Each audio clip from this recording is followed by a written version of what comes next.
A web of fatal alliances brings one great power after another into the war. In the east, the Russians have mobilized and are on the march. In Poland, they have amassed several great armies to hold out and potentially push into German territory. They have mobilized, and now they are a formidable force. And in the south, the Russians have gathered their forces and pushed into Romania, defeating the Austro-Hungarian army there and leaving only a fragment alive, meaning that the Austro-Hungarians are screaming for reinforcements. Otherwise, the entire southern flank will fall apart. Things look grim for the Austro-Hungarians, with very few reinforcements coming their direction. Since Germany has issued what they called the blank check to the Austro-Hungarians, meaning that they would join them in any conflict, they have decided that they will attend to the fight as well, and have declared war against the Russians and intend on pushing in towards Poland. Also, knowing that the Russians are in a defensive pact with the French, they have decided that they must also preempt the conflict by invading France proper. But since the border areas between Germany and France are fairly equally balanced in troops, the German forces have decided to swing through the Low Countries, enacting the Schieffen plan and hitting France from the northern direction, where the geography is more suitable for an attack. And that is the situation here. Now, of course, knowing that an attack against the Low Countries will bring the British into the fight, the British Empire and its formidable force, the Germans have decided that now is their opportunity, as the British Empire's fleet is spread across the globe. Now is a potential chance to eliminate some of the British forces and thereby making the chances of British reinforcement of the continent a little bit slimmer. And so therefore they have launched their mighty fleet that they've been building up over the last decade and attacking the British forces off the coast of England. Now, of course, we're dealing with minefields, as the British have anticipated this conflict and sown the area entirely with mines, but nonetheless we will attempt to do so and at least even the odds in this conflict and make things slightly more balanced. That is our intention at this point, and the Kaiser, despite his precious battleships, his desire to preserve them, he has been convinced that this is a great course of action. Now, also in the African theater, all the African colonies have joined the fray as well, and we have decided that the best course of action is to go on the offensive and to try to capture, push the colonists out, the imperial forces of British Empire and the French, and to capture some territory from them as well. So that is the course of the situation at this stage. Welcome all to Operation Schieffen. It is an Axis and Allies 1914 game, a YouTube board that I'm playing with my competitors out there, Davvyk as well as Elite Golden. Look for their channels in the description below. And we are playing this out over YouTube, and we quite enjoy this game. This is one of our favorite games, or at least one of my favorite games I quite enjoy from the Axis and Allies brand. It's just the time period of history is something I quite am fascinated by, and I do enjoy the trench-like feel of this game, and I find it quite enjoyable. So let's get started on the German turn. The German has the 35 IPP to spend. Now we're actually going to do something slightly controversial and not spend 5 IPP. Now, I am not a person that meant to play this game to the highest extent. I want to talk about psychochronic profiles of gamers, and but for right now, I'm a person that likes to try out different things, and I haven't studied or watched people's videos about what's the optimal strategy for Germany, so I play around a little bit, and so this is case in point for one of these odd, unique strategies that I might be doing. So I'm saving $5 in my war chest and only spending 30. And in that case, we're buying 6 infantry and 2 fighters as well. And again, controversial, maybe a bad move, but we'll see how it pans out. And we're doing several conflicts here. We're getting an attack against Belgium with basically the bulk of our forces, if my memory serves. All of Alsace over here, most of the Ruhr, barring 2 infantry and 1 artillery, and these forces here in Kiel are also going into Holland as well. So forces are going into Belgium, and we're also making a push towards this territory here. And we're also going to attacking this fleet here off the coast of England, and as well we're going to use our submarines to try to take out the Canadian transports over here. So that's what we're doing, and of course the African theater too. All right, so let's get started with movements, I guess, because as the veteran has told us, everything happens all at once. Now it is nice to separate them, because then you could actually see what's going into territories, and it frees up territories a little bit by doing combat first, followed by non-combat. You could actually clean out some of your territories back here, right, before you move stuff forward. So I will, it's hard to do on this one, but I'm going to just say these guys are coming here, these guys in Hanover are coming down to Munich, and then we're having these 2 forces coming to Kiel, and these ones going to, say, Silesia. That's where they're going. So that kind of paints a nice picture of what's going where. I'm not going to move away from that idea, but you get the idea. I'm not moving stuff now because, frankly, it's just too crowded. One of the downsides of this game. So let's get started with our first conflict, which will be here in Poland. We're using our Prussian and Silesian forces to attack Poland there, and we're also sending in our fighter to join that conflict as well. So it'll be a hefty combat here. We've got the dice set up though, so hopefully that will eliminate some of the struggle. We have the attacking infantry rolling at 2s. Alright, we might need to slide that over a little bit. So the attacking infantry succeeded in 2 dice. These 2 right here. And I will remove these off the table. Sorry for my big hand in the way. The infantry with artillery support rolling at 3s. This is a 1. It's peeled off. I should have discarded that dice, but dice are scarce in this game. If any players in this game might note that it's actually quite difficult to. Sometimes you don't have enough dice for your regular conflicts. Here's our artillery with air support, and we're lucky we had it because we only had 1 hit with air support, so that's quite grim. A lot of 5s there, a couple 6s, but despite that, only 1 hit. And now also our fighter gets to hit at a roll of 1 and a 2. It misses. So now we do the infantry, and this is going to be the deadly round. Oof, I already see how horrible it's going to be for us. We've got a good few hits here. 6 hits. 6 hits. And that's not all, gentlemen. We have a few more coming down the pipeline. We have another 6 coming in here with another, let's say 3 or 4 hits. Oh, goodness. This game has seen some incredibly hot dice.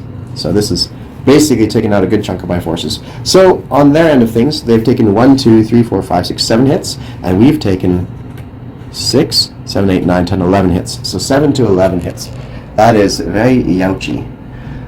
Alright, so I'm going to take off their 7 hits with their 3 infantry here.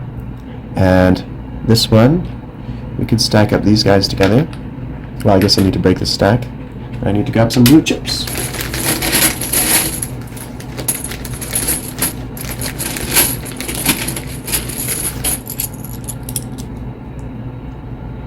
Okay, did I take off the right amount here?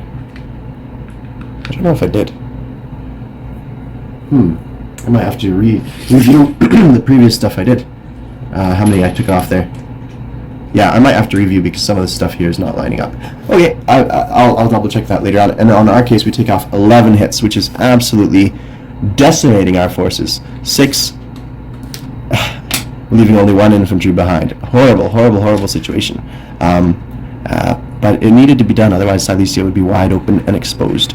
Maybe it wasn't the greatest of moves, guys. It will be deadly on the counterattack here, I can tell you that much. Especially with the enemy artillery rolling quite high as well. Moving on to our Holland battle. Now, our Holland battle is going to be fairly straightforward. I believe it is... I don't know if it's that one up there.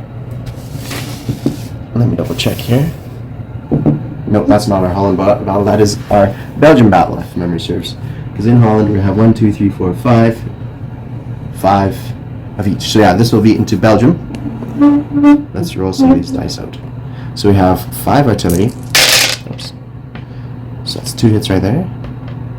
Oh, maybe this was. Yeah, no, that was just sitting there. It was left over. And then we have 7 dice here with a good few hits. There's 4 hits for us. This is into Belgium, so really this is all we need to finish that conflict. And then lastly we have this one with only 1 hit there. One thing I find the difference between dice 12s and 6s is it's quite much more random swings. Okay, 3, 2 hits, and the last one, 3 hits. So a spicy counterattack, but we have managed to take out the Belgian forces here in this territory. So we wiped them out in their entirety. And we take off 3 of our own hits. 1, 2, 3. I see what I did. I think these guys over here are the ones that are dead. That would make sense. Yeah, I need to double check. Need to double check everything, but if memory serves, I have. Yeah. I have something like this many hits from that attack into Russia. I need to double check it, but... And then, I believe 7 hits on their end. I'll go back there afterwards and have another look at it. Okay, now we're looking at this theater here. So I have 3, 4, 5 infantry, and 5 artillery. So I'm going to simplify this one by just simply rolling 5, 6, 7, 8, 9, 10 at 3 since I have the artillery support, and Lucky I did, because I got 5 hits there. Now, in response, he's got 4 dice at 3 with 2 hits. That's about the average. Okay, so we've managed to take out both Belgium and Holland. And we lose 2 units in the process. Alright, we march into that territory. Yeah. Okay.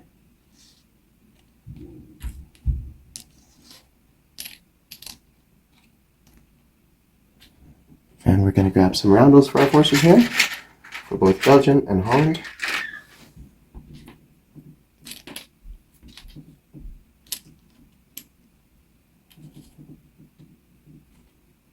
Moving up troops from here. Now while we're at it, we're going to move these guys to, I believe it will be Kiel, and these guys up to Alsace, and these guys to Munich.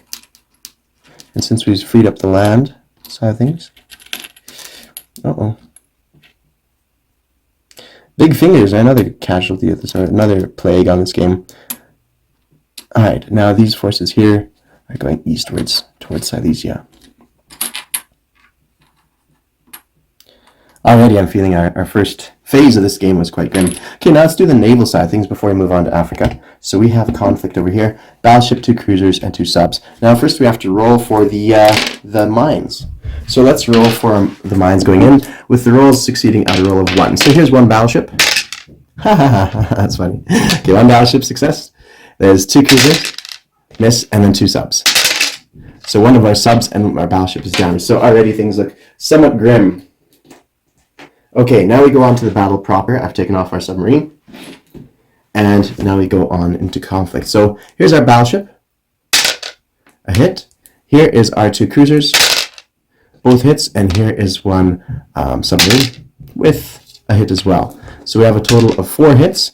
They have 3 units there, so this wipes them out. Now in response, they roll for their battleship, which is a miss, lucky us, and 2 cruisers, which is 2 hits. So it was a rough fight, but at the end of the day, we have managed to succeed in taking them out. So as you recall, there was 4 hits on their part, so 1, 2, 3, 4, which I believe would mean that this British unit comes off the board as well, and that means there's 2 hits against us. So we're going to take off a submarine and 1 of our cruisers, leaving a battleship and our cruiser left alive, and that is how that cookie crumbled. And now let's take a look at this battlefield here. Now there is no mine here in Canada, so that's a straight up 2 dice versus 1 dice there. So here's our 2 at 2 with 1 hit, and then there's 1 at 3, which is a success as well. So that means that this cruiser and this transport off the board, and 1 submarine comes off the board as well. Now, I had a look in the rules, not super thoroughly, but good enough, and it didn't say anything about attacking nearby here would mean that the Americans come into the fray. So I believe that is the course of action. We managed to take out the enemy forces here.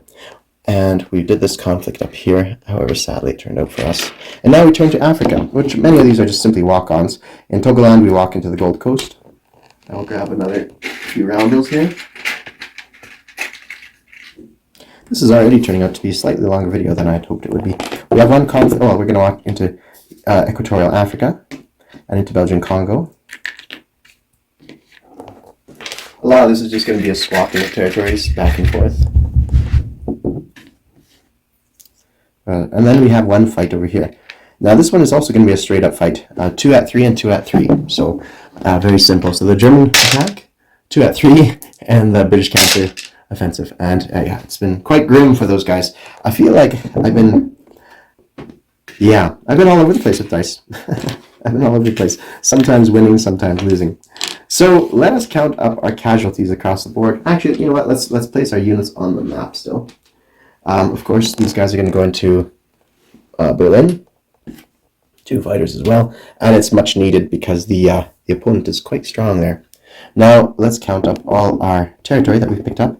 Now we started off with 35, so this makes 36, 37, 38, 39. We have 41, 42, 43, 44. 44, unless I'm missing something, so we collect 44 bucks. and add that to our $5 that we have left over, meaning that we have a total of 49 sitting in the bank, ready for us on the subsequent turn. So a very interesting turn, to say the least. Thank you all for watching. Cheers.